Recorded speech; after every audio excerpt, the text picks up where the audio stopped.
Hey guys, welcome to episode 4 of Chronicles of a Quarantine Chef. Tonight we're making steak fried rice. For us, steak fried rice is always going to be a little bit of a hodgepodge of things we find from our fridge. We have a little bit of kale kimchi that we've made at the restaurant. If you don't have that, no big deal. We have some chopped carrots, shallots, garlic, ginger. We have some zucchini left over from meal 1 of episode 1. It's shaved on a mandolin, just grilled. A little bit of shaved cremini mushrooms.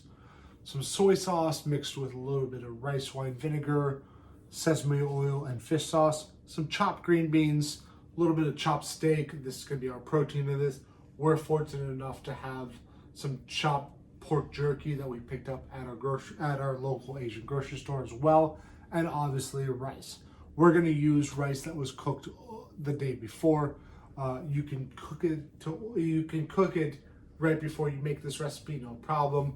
But it's always going to be easier, and this is a great recipe for something you're going to use for a leftovers kind of dinner. You can make fried rice out of anything you can think of, be it ham, be it pork, be it beef, be it ground beef, be it veggies, whatever you want to do.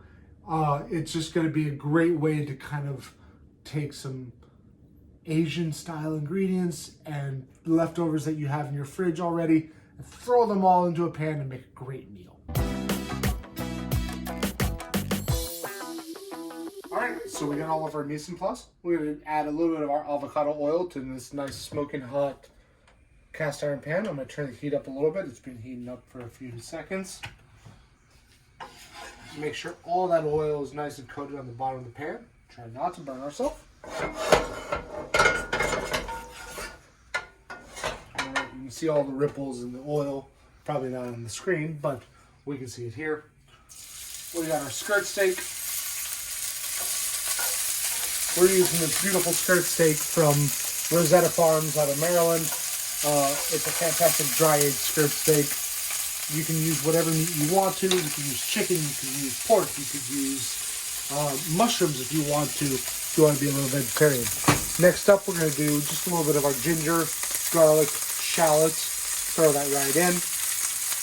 We don't want everything's going to kind of finish cooking at the same time on this, so we aren't worried about the steak cooking at the same time as we're not worried about the steak cooking out before all the other ingredients are cooked out.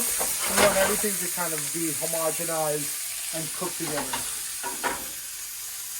So, a little special ingredient we're using here, if you've ever been to Present Company, you're going to have had the kimchi curry bowl.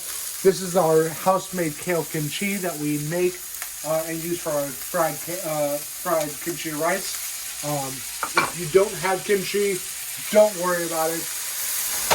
It's going to add flavor to you, but it's not going to be a make or break ingredient. All right.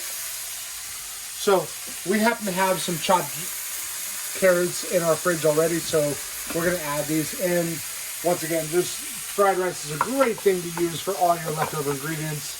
You may have remembered the zucchini from episode 1 with the seared salmon. So we have that here. We're going to add that to there. A little bit of chopped cremini mushrooms.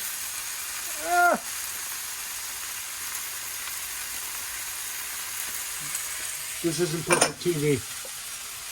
We have our green beans. I just took some regular green beans you find at the grocery store. We're going to have those chopped. We're going to mix all those things in together.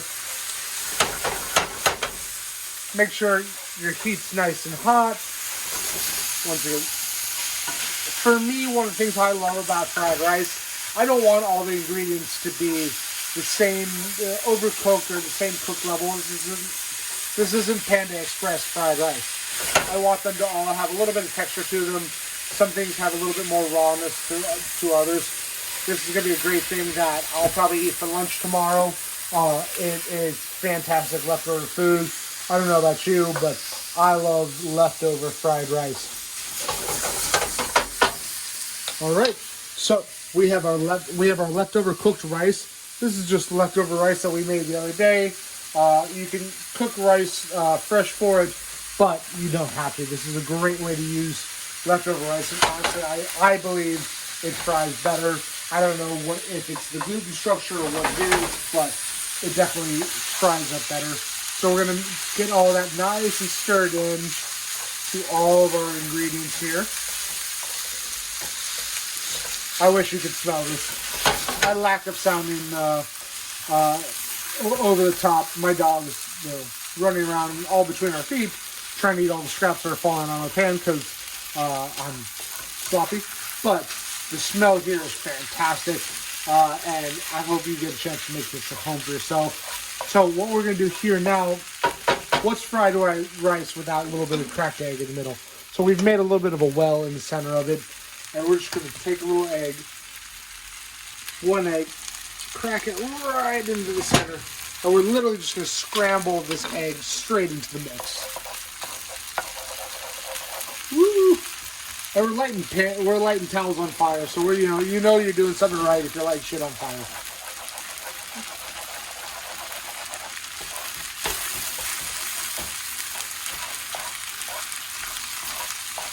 All right, so that egg is scrambling into the whole mix. Last thing we're going to add here is last two things. Sorry, we picked up some pork jerky from a local Asian market. This is literally just some oven-dried pork jerky that they make at the Korean market that we go to down in Annandale. We're gonna add that in. It's fully cooked. We eat it as a little snack, cold and raw, so it doesn't necessarily need to cook that much.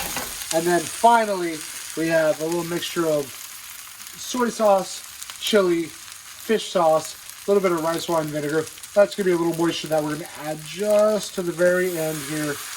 Just kind of steam through and get all those flavors nice and put together.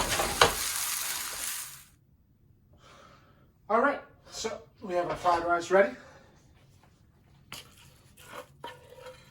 This is one of those great one-pot wonders for those of you that are asking for a one-pot kind of meal.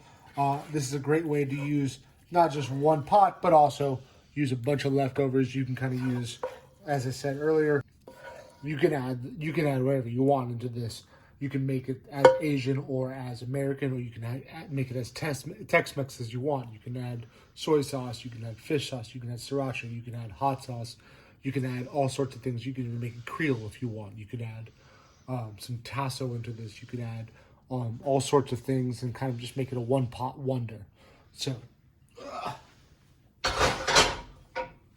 for us, we have all different options in our house, fortunately, to add as little accoutrements to the top. We've got fish sauce, sriracha, sambal, crispy rice noodles. In our fridge, we have scallions, cilantro, all sorts of different things. But long story short, you can add, as I said, you can add whatever you want to this. It's a one-pot wonder. Hopefully you enjoy this. If you have any questions, please comment in our comment section or send me a direct message. Outside of that, stay sane and sated, and we'll see you tomorrow.